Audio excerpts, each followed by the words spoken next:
Welcome back to the Great Texas Air Show. It's about 12:02 with a temperature of 81 degrees here on the flight line at JBSA Randolph. There is still time to come out and catch some amazing aerial acts. Remember, the parking, the entry, all of it is free and open to the public, so please come out and join us. We ask that you do remain patient. There is a lot of traffic. There are a lot of people trying to get onto the base, so please follow the directions of the volunteers and exercise some patience as you're headed out here to JBSA Randolph.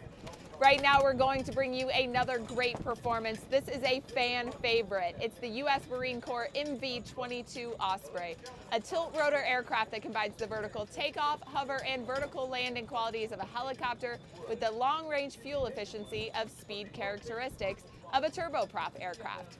The primary purpose of the MV-22 for the Marine Corps is amphibious assault transport of troops, equipment, and supplies from assault ships and land bases.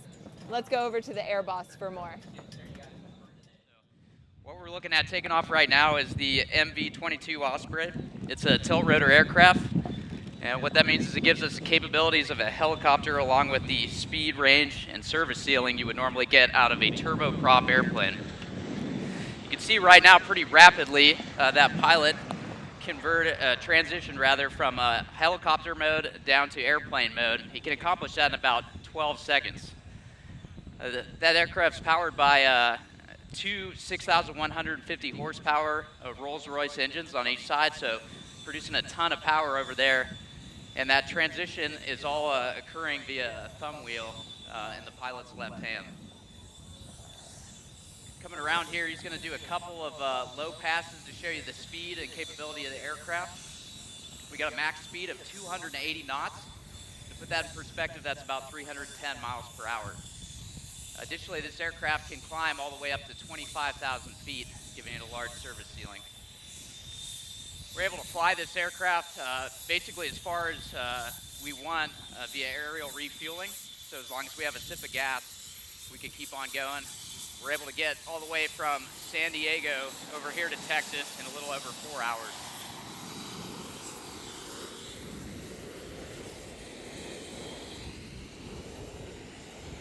The cells on the aircraft can rotate anywhere from 0 to 97 degrees, so they can actually go aft right now.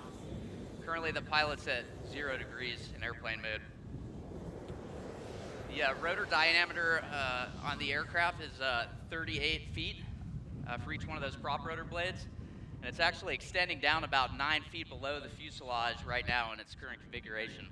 So Major Woods, that answers a question that I had for you. I noticed that we obviously saw them take off vertically in helicopter mode, and you talked about the transition once they were airborne.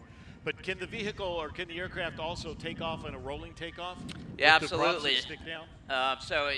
We'll actually be demonstrating that here in a little bit, but if we're higher gross weight, we're going to use a rolling takeoff, rolling landing to get off the deck, and we can also land in all sorts of austere conditions, sand, out in the desert, etc.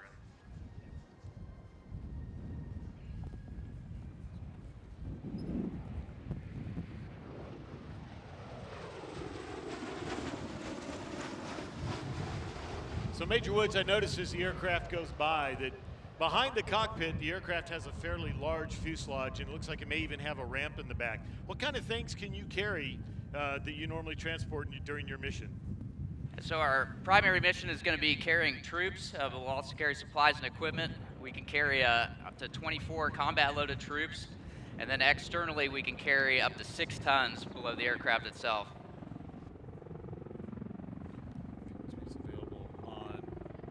Sunshades. You can see he's coming into a hover here. The aircraft has a very stable flight control system. It's kind of a unique aircraft to fly. Basically, the controls shift as you go from airplane to helicopter mode. So in airplane, the TCL, which is what we use for power, if you push it forward, that's going to be faster. Back, it's going to be slower.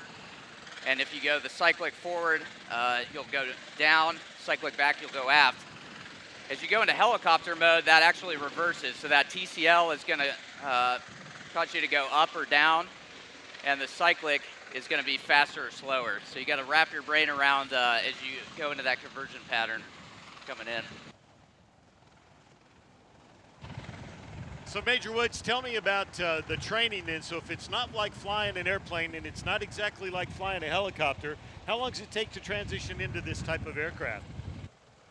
So it's going to take anywhere from about a year to a year and a half. We start out fixed wing aircraft in the T6, and then we actually go through a shorter helicopter syllabus, about 50 hours, and then we'll get multi-engine aircraft training as well, and then finally getting to fly the Osprey. Now for Marine Corps pilots that go into this aircraft, is that potentially one of the first aircraft they fly in right out of pilot training? You're gonna have to go through, like I said, the whole syllabus over there. So we don't slap you in a V-22 until you're pretty well seasoned. Gotcha. Now, Major Woods, I noticed that the ramp is down now on the back of the aircraft, and I see a crewman in there. What is the crewman doing with the ramp down while we're doing this maneuver? Yeah, so everything in the Osprey is a big team effort. So right now the pilots can't see out the back of the aircraft, so the crew chief in the back is actually talking them on and helping guide where to go. Yeah, obviously the crew in front can't see backwards. With, you don't have a big rear view mirror hanging out the side, so that's pretty amazing. So in the wind, in this gusty wind, that's a pretty spectacular maneuver to be able to control it, and the aircraft is just smoothly flying backwards. So I'm guessing the controls you described are all fly-by-wire, and there's some computer aid that's going on for those pilots as well, right? Yeah, absolutely. We're a completely fly-by-wire aircraft. It's got a very stable flight control system. We also have redundant systems both on the flight controls and the hide systems pretty much throughout the entire aircraft.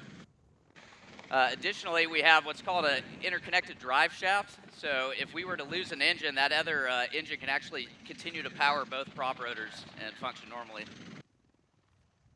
Gotcha. Now, I noticed they've landed and they're beginning to transition those nacelles forward. What are we going to see here? Yeah, so this will be a rolling takeoff. This would be something we would do if we were a higher gross weight condition going off. So he's got the nacelles at about 60 degrees right now, and then he's just going to accelerate forward and come back around.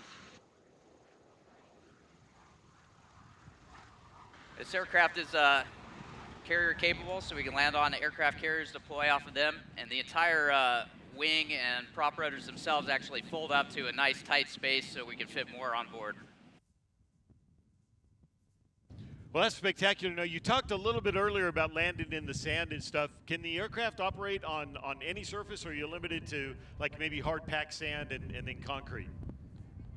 So we can land kind of off terrain. Obviously, we don't want it too rough where we're going to damage or hit the nacelles when we come down, but very capable aircraft at landing in austere environments. We actually have some instrumentation that will allow us to land completely blind to the deck, so we can come through 100-foot high dust clouds and put her down safely.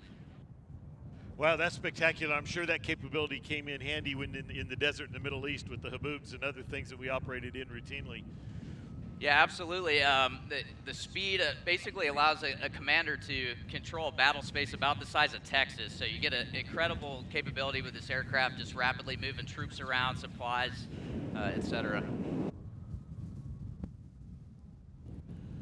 So I see now that they're circling off to our right, to the north of the field, ladies and gentlemen. You see low and to the right. As they come back around and they turn back into the wind, do they have to continually compensate with that nacelle angle to maintain airspeed? Yeah, so we can move the nacelles or we can control the pitch of the aircraft, which is kind of a unique thing. So we can actually, like I said, move the nacelles back up to 97 degrees to help slow the aircraft down. As he comes around here, he's going to be demonstrating a rolling landing, which is also a capability we have, again, for higher gross weight.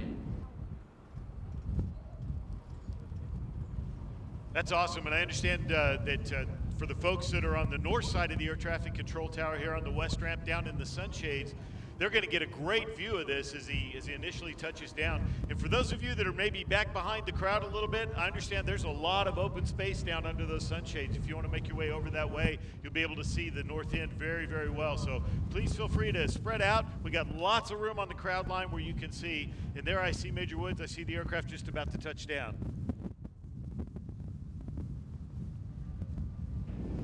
He's coming down now. Unfortunately, he's farther down there where some of you aren't able to see. But yeah, just a fantastic aircraft. We kind of call this thing the magic carpet. We could take off, you know, like a helicopter, go wherever we want, and then put her back down the same way.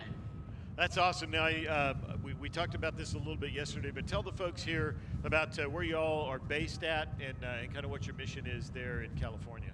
Yeah, so we're out of Marine Corps Air Station Camp Pendleton, so we're right there with the Marines, and we're an operational squadron, so we go on our deployment cycle like anyone else, and then the rest of the time we're out there helping get Marines trained up and then moving supplies and stuff for them. Understand that. And so I think you all just finished a deployment recently that's been gone for over a year, right?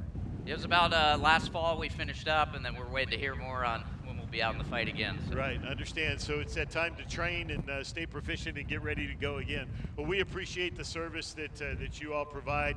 And Major Woods, it's been our honor to have you with us on the stand here today, and look forward to seeing you again tomorrow.